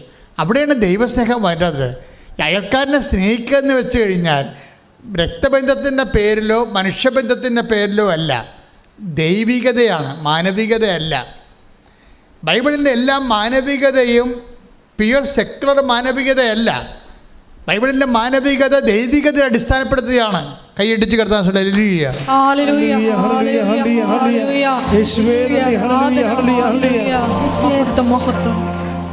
അത് ഇപ്പം ചില സെക്കുലർ സംഘടനകൾക്കെല്ലാം മാനവികതയ്ക്ക് പ്രാധാന്യം കൊടുത്തിട്ട് മനുഷ്യാവകാശമൊക്കെ പറയുന്ന ഫെഡറലായിട്ടുള്ള ആൾക്കാരുണ്ട്. അതുപോലെ തന്നെ ആധുനിക കാലങ്ങളിൽ ദൈവത്തെ മാറ്റി നിർത്തി ചിന്തിക്കുന്നവരും ആലോചിക്കുന്നവരും ജീവിക്കുന്നവരും ഒക്കെ മാനവികതയെക്കുറിച്ച് പറയാറുണ്ട്. കാര്യം ഇവന്മാർക്ക് എവിടെയെങ്കിലും ഒന്ന് കാലുകുത്തണ്ടേ? അതിന് ഇവർ എന്തിനു വേണ്ടി പ്രവർത്തിക്കുന്നോ, എന്തിനു വേണ്ടി ജീവിതം ഒഴിഞ്ഞു വെക്കണമെന്ന് ചോദിച്ചു കഴിഞ്ഞാൽ ഉടനെ അവർ പറയും മാനവികത എന്ന് പറയും. ഈ മാനവികത അടിസ്ഥാനം എന്താണ്? ദൈവികതയാണ്. അതുകൊണ്ടാണ് ക്രിസ്തു പറഞ്ഞത്, നിങ്ങളെ സഹായിക്കുമ്പോൾ ഞാൻ ഞാൻ നഗ്നനായിരുന്നു, നിങ്ങളെന്നെ ഉടുപ്പിച്ചു. അതെന്താണ്? അത് ആ ഉടുപ്പിക്കുന്ന വസ്തു നമ്മൾ ചെയ്യുമ്പോൾ നമ്മൾ കാണിക്കുന്ന മാനവികത ദൈവികതയിൽ അടിസ്ഥാനപ്പെടുത്തിയതാണ്. ദൈവികത അടിസ്ഥാനപ്പെടുത്താതെ ഒരു മാനവികത ചെയ്താൽ അതിൻ്റെ എത്തിക്സ് എവിടെ പോയി നിൽക്കും? ഓരോരുത്തരും പോയി നിൽക്കത്തില്ല. It is left in the air. താഴെ മോളിൽ പൂവില്ല, താഴെ വേരുമില്ലാത്ത ഒരു ധാർമ്മികത എത്ര കാലം ഇവിടെ നിലനിൽക്കും? അതിനുവേണ്ടി ആർക്ക് രക്തസാക്ഷിയാകാൻ പറ്റും? സഭയിൽ എന്തുകൊണ്ടാണ് ഇത്തരം രക്തസാക്ഷികളുള്ളത്? അതായത് സഭയുടെ ധാർമ്മികതയ്ക്ക് കാലുകൊത്താനൊരു ഇടമുണ്ട്. സഭയുടെ ധാർമ്മികതയ്ക്ക് പൂത്തു നിൽക്കുമ്പോൾ അത് നിറയെ ഫലങ്ങൾ കായ്ക്കുന്നുണ്ടെങ്കിൽ അതിൻ്റെ അടിവേരുകൾ ദൈവത്തിൽ ഊന്നിയതാണ്. എന്തുകൊണ്ടാണ് രക്തസാക്ഷികൾ ആ ധാർമ്മിക മേഖല നമുക്ക് കൂടുതലുള്ളത്? വേദസാക്ഷികളും മാതരേസായാലും ഫാദർ ഡാമിനായാലും അവിടെയൊക്കെ അവരുടെ ജീവിതം ഇതിനു വേണ്ടി ഹോമിച്ച് വെക്കുമ്പോൾ അതിൻ്റെ ഉദ്ദേശം എന്താണ്? ഒരു മാനവികതയിലാണ് അവർ നിൽക്കുന്നത്. പക്ഷേ അതിനെന്താണ്? ദൈവികതയാണ്. മാനവികത ദൈവികതയിൽ ഊന്നാത്ത മാനവികതയാണെങ്കിൽ നിങ്ങൾ ഒരു അധർമ്മത്തിൻ്റെ പേരിൽ മരിക്കാൻ നിങ്ങൾ തയ്യാറാകത്തില്ല, പക്ഷെ കൊല്ലാൻ നിങ്ങൾ തയ്യാറാകും. ചില സംഘടനകൾക്ക് ഇവിടെ രക്തസാക്ഷികൾ മുട്ടിട്ട് നടക്കാൻ പാടില്ല. എന്തുകൊണ്ടാണ്? ദൈവികതയില്ലാത്ത മാനവികത ആഘോഷിക്കുന്നവരെ സംബന്ധിച്ചിടത്തോളം അവർ കാണിച്ചു കൂട്ടുന്ന കാര്യങ്ങൾക്ക് നമുക്കറിയാം. ഏറ്റവും കൂടുതൽ രക്തസാക്ഷികൾ സൃഷ്ടിച്ചത് ആരാണെന്നറിയാം. മനുഷ്യന് നന്മയ്ക്ക് വേണ്ടി പോയി പ്രവർത്തിച്ചിട്ട് അതിൻ്റെ പേരിൽ സ്റ്റാൻസ്വാമിയെപ്പോലെ രക്തസാക്ഷിയായ ആൾക്കാരൊന്നുമല്ല, മറിച്ച് അല്ലാതെ രക്തസാക്ഷിയായ ആൾക്കാർ, മനുഷ്യൻ്റെ കഴുത്തേക്കാരുടെ കൈമേടിച്ച് ജീവൻ പോയ ആൾക്കാരുണ്ട്. എന്താ പ്രശ്നം എന്ന് വെച്ച് കഴിഞ്ഞാൽ ധർമ്മം തന്നെയാണ് നീതി, നീതി തന്നെയാണ് ധർമ്മം എന്നൊക്കെ പറയുമ്പോൾ ഈ ധർമ്മവും നീതിയും അടിയുറക്കണം എന്തിലാണ്? മാനവികതയാണെങ്കിൽ ആ മാനവികത പരിണാമ ശാസ്ത്രപ്രകാരം ഉരുത്തിരിഞ്ഞ് വന്നിട്ടുള്ളതാണെങ്കിൽ ആ മാനവികത ഒരു കുരങ്ങിൻ്റെ അടിസ്ഥാനത്തിൽ അതിനുള്ള കുരങ്ങിൻ്റെ ജീവിത പരിണാമത്തിൽ വന്നിട്ടുള്ള ഒരു ഭാവമാറ്റമായിട്ടും പുതിയ കാലത്ത് ഒരു പരിണിതിയായിട്ടേ വരത്തുള്ള. അതിന് ആ സാൻമാർഗതയ്ക്ക് എവിടെ നിലനിൽപ്പുള്ളത്? അപ്പോൾ ദൈവികതയിൽ ഊന്നാതെ ഒരു മാനവികതയില്ല. അതുകൊണ്ടാണ് ക്രിസ്തു പറഞ്ഞത്, ഞാൻ രോഗിയായിരുന്നു, ഞാൻ നഗ്നനായിരുന്നു, നിങ്ങളെന്നെ ഉടുപ്പിച്ചു, ഞാൻ കാരാഗ്രഹവാസി, എല്ലാം ഞാനായിരുന്നു എന്ന് പറയും. എന്നിട്ട് ആരാണ്? ദൈവത്തെ കാണാൻ പറഞ്ഞിരിക്കുകയാണ്. കർത്താവിൻ്റെ വചനത്തിൽ നിങ്ങൾ ശത്രുക്കൾക്ക് വേണ്ടി പ്രാർത്ഥിക്കുവിൻ, അവരെ ആശീർവദിക്കുവിൻ എന്നൊക്കെ ഈശോ പറയത്തില്ലേ? അതായത് അത് റിവൈസ് ചെയ്യുമ്പോൾ പൗലോസ് അപ്പോസ്തലൻ അപ്പോസ്തലിക പാരമ്പര്യത്തിൽ പറയണത് നിങ്ങളെ അവരെ ആശീർവദിക്കുക അല്ലാതെ ശപിക്കരുതെന്ന് പ്രത്യേകം പറയും. Take the word of God. ശ്രദ്ധിക്കട്ടെ. ഹല്ലേലൂയ, ഹല്ലേലൂയ, ഹല്ലേലൂയ, ഹല്ലേലൂയ. യേശുവേ നന്ദി, യേശുവേ സ്തുതി. ഹല്ലേലൂയ, ഹല്ലേലൂയ, ഹല്ലേലൂയ. റോമ 12:14. റോമ 12:14. നിങ്ങളെ പീഡിപ്പിക്കുന്നവരെ അനുഗ്രഹിക്കുവിൻ. എന്ന് പറഞ്ഞേ, നിങ്ങളെ പീഡിപ്പിക്കുന്നവരെ അനുഗ്രഹിക്കുവിൻ. അനുഗ്രഹിക്കുവിൻ. അനുഗ്രഹിക്കുകയല്ലാതെ ശപിക്കരുത്. അങ്ങനെ ഒരു പ്രബോധനം നൽകാൻ ആർക്ക് കഴിയും? ദൈവത്തിന് മാത്രമേ കഴിയത്തുള്ളൂ. അതാണ് പ്രബോധനമെങ്കിൽ അത് മനുഷ്യന് ചെയ്യാൻ പാടുള്ളതാണെങ്കിൽ അത് പറയാൻ ആർക്ക് പറ്റും? ദൈവത്തിനേ പറ്റത്തുള്ളൂ. ക്രിസ്തുവിന് മാത്രമേ അത് പറയാൻ പറ്റത്തുള്ളൂ. നിങ്ങളെ പീഡിപ്പിക്കുന്നവർക്ക് വേണ്ടി പ്രാർത്ഥിക്കുവിൻ, അവരെ അനുഗ്രഹിക്കുവിൻ. അനുഗ്രഹിക്കുകയല്ലാതെ ശപിക്കരുത്. അനുഗ്രഹിക്കുകയല്ലാതെ ശപിക്കരുത്. ഇപ്പം ചില ആൾക്കാർ മനസ്സില്ലാ മനസ്സോടെയൊക്കെ അനുഗ്രഹിക്കല്ലേ. എൻ്റെ മക്കളെ, ഇത് നമുക്കിതിന് പാടുള്ള പരിപാടിയാണ്.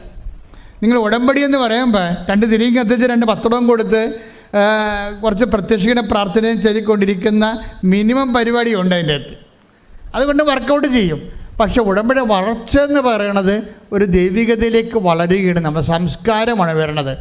ഒരു സംസ്കരിച്ച് നമ്മൾ വളർന്ന് വരികയാണ്. ഇത് വളർന്ന് മറിഞ്ഞ അനുസരിച്ചുകൊണ്ട് എൻ്റെ മക്കൾ പ്രാർത്ഥിക്കേണ്ടതേ, നമുക്ക് ഉടമ്പടി ഇപ്പോൾ എത്രയോ പേര് മാതാവിനെ നേരിട്ട് കണ്ടല്ലേ അല്ലേ? എത്രയോ പേര്. ഇപ്പം കഴിഞ്ഞ ദിവസം ഒരു സാക്ഷ്യം ഉണ്ടായിരുന്നു. മേരി ജോർജ് എന്ന് പറഞ്ഞൊരു മോളാണ്. നമ്മുടെ യൂട്യൂബിൽ ആ സാക്ഷ്യം കിടപ്പുന്നുണ്ട്. ഇപ്പം മേരി ജോർജിന് അവർ പക്കാ കരിസ്മാറ്റിക്കാണ്. അവർക്ക് ഇവിടെ വരാൻ താല്പര്യമില്ല. അപ്പം ചില കരിസ്മാറ്റിക്കാർക്ക് അങ്ങനെ ഉണ്ട്. എന്താണെന്ന് കാര്യമൊന്നും അറിയാൻ പാടില്ലാത്തത് കൊണ്ട് അവരങ്ങനെ വരത്തില്ല. കാര്യം അവർക്ക് തെറ്റായ ബോധ്യങ്ങൾ ആരോ പറഞ്ഞു കൊടുത്ത് പറ്റിച്ചിരിക്കുകയാണ്. പക്ഷെ അവിടെ മകള് പറഞ്ഞത്, മക്കളില്ല, അവർക്ക് മക്കളില്ല. ആരും മേരി ജോർജിൻ്റെ മകൾക്ക് മക്കളില്ല.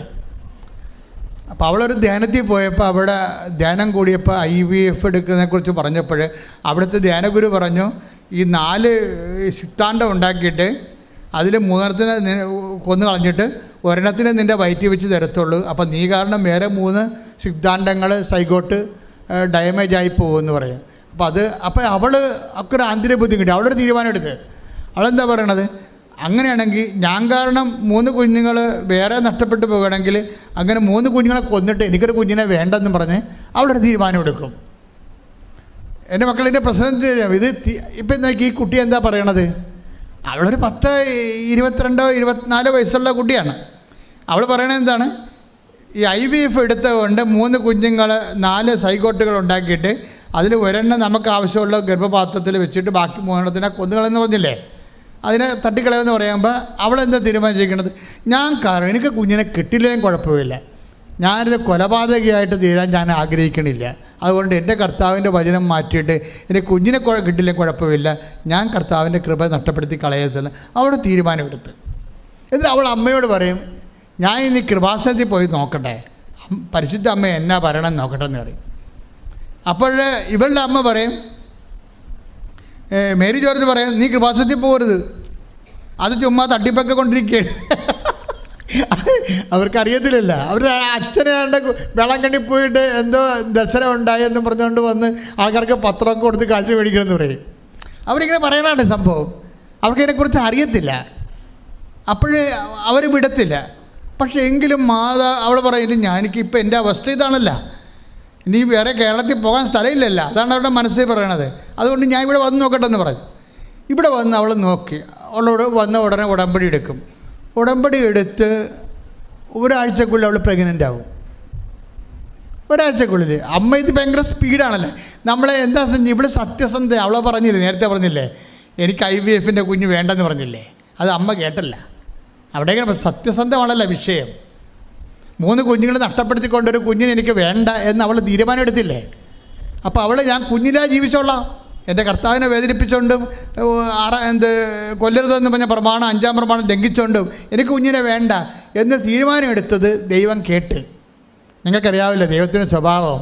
നീ ഇരിക്കുന്നതും നിൽക്കുന്നതും എടുത്ത് ഒന്ന് വായിച്ചേ. 139 ഒന്നൂര് വായിച്ചേ. സങ്കീർത്തനം. ശ്രദ്ധിക്കട്ടെ. ഹല്ലേലൂയ ഹല്ലേലൂയ ഹല്ലേലൂയ ഹല്ലേലൂയ യേശുവേ നന്ദി. ഹല്ലേലൂയ ഹല്ലേലൂയ.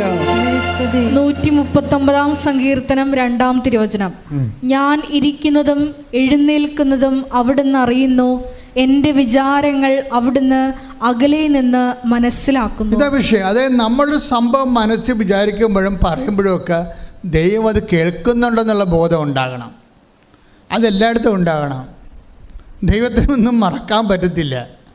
നീ എവിടെ പോയി ഒളിച്ചാൽ ആ താഴേക്ക് വായിച്ച് എൻ്റെ നടപ്പും കിടപ്പും അങ്ങ് പരിശോധിച്ചറിയുന്നു, എൻ്റെ മാർഗങ്ങൾ അങ്ങേക്ക് നന്നായി അറിയാം. ആകാശത്തിൽ കയറിയാൽ അങ്ങ് അവിടെയുണ്ട്, ഞാൻ പാതാളത്തിൽ കിടക്ക വിരിച്ചാൽ അങ്ങ് അവിടെയുണ്ട്. പ്രൈസലാണ്. അതായത് നമ്മൾക്ക് ദൈവത്തിന് മുമ്പിൽ നിന്ന് മറഞ്ഞിരിക്കാൻ പറ്റത്തില്ല. ചില വിഡ്ഢിയുടെ പറയവയോ പിന്നെ 10,000 കോടി മനുഷ്യരല്ലേ, അവരിൽ നമ്മുടെ കാര്യം എങ്ങനെയാണ് ദൈവത്തിന് അറിയാൻ പറ്റുക? ജനക്കൂട്ടത്തിൽ ഒളിച്ച് നടക്കണ വിഡ്ഢികാന്മാരുണ്ടേ. ജനക്കൂട്ടത്തിൽ ഒളിച്ച് നടക്കണ വിഡ്ഢിയാന്മാർ. നിങ്ങൾ പറയണത് ദൈവത്തിന് എങ്ങനെ അറിയാൻ പറ്റുമെന്നാണ്. നിങ്ങൾക്കറിയാമല്ലോ ഈ ആൾക്കാർ നടക്കുന്ന കാര്യങ്ങൾ അറിയാൻ പാടില്ലേ? ആൾക്കാർ നടക്കും ഓരോ വ്യക്തിയെക്കുറിച്ചോ ഓരോ വ്യക്തിയുടെ ചിന്തകൾ, ചെയ്തികൾ, ആ വ്യക്തിയുടെ മൂവ്മെൻറ്റ്സ്, എല്ലാ കാര്യങ്ങളെക്കുറിച്ചും കർത്താവിൻ്റെ തിരുസന്നിധിയിൽ കൃത്യജ്ഞാനമുണ്ട്. അതുകൊണ്ട് തന്നെ എന്തുമാത്രം നമ്മൾ വിശുദ്ധിയോടെ ജീവിക്കും. ഒന്ന് പ്രാർത്ഥിച്ച മക്കളെ. കർത്താവായ ദൈവമേ, സത്യസന്ധമായി ജീവിക്കാൻ, വിശുദ്ധിയോടെ സാക്ഷിയാകാൻ എനിക്ക് ആന്തരികമായ ശക്തി നൽകണമേ. Praise the Lord. ഹല്ലേലൂയ. അതായത് ഉടമ്പടി ദൈവമായിട്ടുള്ള ഒരു ഇൻട്രാക്ഷനുള്ള പേഴ്സണൽ പ്രസൻസ് ഫീൽ ചെയ്യുന്ന ഏറ്റവും വലിയ ഒരു പ്രാർത്ഥനാ പദ്ധതിയാണ്. കാര്യം ഇപ്പം കഴിഞ്ഞ വർഷത്തിൽ ഞാൻ ഈ വരുന്ന മേരി ജോർജിൻ്റെ സാക്ഷ്യം തന്നെ കേൾക്കാം. ആ മകള് കുഞ്ഞുമായിട്ടാണ് വന്ന് സാക്ഷ്യം പറഞ്ഞു. അതൊക്കെ പെട്ടെന്ന് നടക്കുന്ന കാര്യങ്ങളാണ്. അവൾ ഓക്കെ ആയത് കാരണം, അവൾ വിശ്വാസപരമായിട്ട് ഓക്കെയാണ് ആൾ. അത് കാരണം അമ്മ ഒന്നും കാണിക്കില്ല, അമ്മ കുഞ്ഞിനെ കൊടുത്തു, വന്നപ്പോൾ തന്നെ കൊടുത്ത്. അത് നമ്മുടെ കുഞ്ഞുങ്ങളും നമ്മുടെ കടത്തിൻ്റെ പരിഹാരവും എല്ലാം അമ്മയുടെ കയ്യിലുണ്ട്. നിങ്ങൾക്ക് വരുമ്പോൾ തന്നെ കിട്ടണം. വരുമ്പോൾ തന്നെ കിട്ടണമെങ്കിൽ എന്താ മാർഗം? നിങ്ങൾ അതനുസരിച്ചൊന്ന് ജീവിതം ഒന്ന് ക്രമീകരിച്ചാൽ മതി. നിങ്ങളുടെ ഈ വിചാരങ്ങളാണ് പ്രോബ്ലം. എനിക്കങ്ങനെ തോന്നിയിരിക്കണത്. വിചാരങ്ങളാണ് പോണത്. എന്നുവെച്ചാൽ നിങ്ങൾ ഇപ്പോൾ ഓരോരോ സ്ഥലത്ത് ഇപ്പോൾ കഴിഞ്ഞ ദിവസങ്ങളിലൊരു സാക്ഷ്യം പറഞ്ഞു. എന്നാൽ നൈസി വെട്ടക്കലിൻ്റെ സാക്ഷ്യം എന്താ? അവൾ ഇതിലെ കൂടി പോകുമ്പോൾ മാതാവിനെ കാണുമ്പോൾ തിരിഞ്ഞു കളയും. ഇതിലെ കൂടി ബസ്സിന് പോകുമ്പോഴേ കിഴക്കട്ട് നോക്കുക, മാതാവിനെ കാണുമ്പോൾ തിരിഞ്ഞു കളയും. അവൾ എന്താ കാര്യം? അവൾ ഉടമ്പടി എടുത്ത പാർട്ടിയാണ്. ഉടമ്പടി എടുത്ത ഒരു ആളാണ്. മാതാവിനെ കാണുമ്പോൾ തിരിഞ്ഞു കളയും. വേറെ അസുഖമൊന്നുമില്ല. എന്താണ് മാതാവിനെ കാണുമ്പോൾ തിരിഞ്ഞു കളയാൻ കാരണം? അവൾക്ക് ഇസ്രയേലിൽ പോകാൻ വേണ്ടിയാണ് അവൾ ഉടമ്പടി എടുത്തിരിക്കുന്നത്. നൈസി വെട്ടക്കൽ സാക്ഷ്യം കേട്ടല്ലേ അല്ലേ? ആ, ഇസ്രയേലിൽ ഉടമ്പടി എടുത്ത. പക്ഷേ എന്നാ സംഭവിച്ചിരിക്കണത്? പോകാൻ വേണ്ടി വണ്ടിയൊക്കെ എല്ലാ യാത്രക്കെല്ലാം സെറ്റ് ചെയ്ത് വിസയുമായി പോകാനുള്ള എല്ലാ പേപ്പറുമായി പൈസയുമായി വന്നപ്പോൾ ഏജൻറ്റ് പറയണേ 2 ദിവസത്തെ താമസമുണ്ടെന്ന് പറഞ്ഞ് ഒന്ന് വെയിറ്റ് ചെയ്യാൻ മതി. അതോടുകൂടി ഇനി അടുത്ത ഇൻടേക്കിന് പോകാൻ പറ്റത്തുള്ളൂ എന്ന് പറഞ്ഞു. അതോടുകൂടി അത് ഏതാണ്ട് ഒക്ടോബർ 4-ാം തീയതി മറ്റേ പറഞ്ഞതാണ്. ഇവൾക്കതിന് ഭയങ്കരമായ കലിയായി. ഞാൻ പിന്നെ നീലത്തിരി കത്തിച്ച എന്തിനാണ്? ഞാൻ പിന്നെ പച്ചത്തിരി കത്തിച്ച എന്തിനാണ്? എന്ത് മാതാവാണ് ഞാൻ? ഇതിനു വേണ്ടിയല്ലേ ഇക്കാലം മുഴുവൻ പ്രാർത്ഥിച്ചുകൊണ്ടിരുന്നത്? ഇതിനു വേണ്ടിയല്ലേ, ഈ ഇസ്രയേലിൽ പോകാൻ വേണ്ടിയല്ലേ ഞാൻ ഇത്രയും കഷ്ടപ്പെട്ട് പ്രാർത്ഥിച്ചുകൊണ്ടിരുന്നത്? അപ്പോൾ ഇത് പഠിക്കാൻ ചെന്നപ്പോൾ കുടവടച്ച പോലെ ആയല്ല എന്നൊക്കെ പറഞ്ഞ് ഇവള് തനി നിറം കാണിച്ച്. ഈ തനി നിറമുണ്ടേ, അതാണ് പ്രശ്നം. എല്ലാവരുടെ കയ്യിൽ ഈ തനി നിറമുണ്ടേ. 2 ആഴ്ച പ്രാർത്ഥനയ്ക്ക് ഉത്തരം താമസിച്ചാൽ തനി നിറം പുറത്ത് വരും. പക്ഷേ ഈ തനി നിറത്തിൻ്റെ കുഴപ്പമുണ്ട്. നിങ്ങൾ ഒളിച്ചു വെച്ചിരിക്കുന്ന തനി നിറം ദൈവത്തിന് ഇങ്ങനെ സൂര്യപ്രകാശം പോലെയാണെന്നാണ് പറയണത്. കാണാൻ നേരത്തെ വെറുതെ വന്ന് പണി മേടിക്കല്ലേ. ഇപ്പോൾ നൈസി വെട്ടക്കലിന് മാതാവ് സേവ് കണ്ടില്ലേ, എങ്ങനെ സേവ് ചെയ്തത്?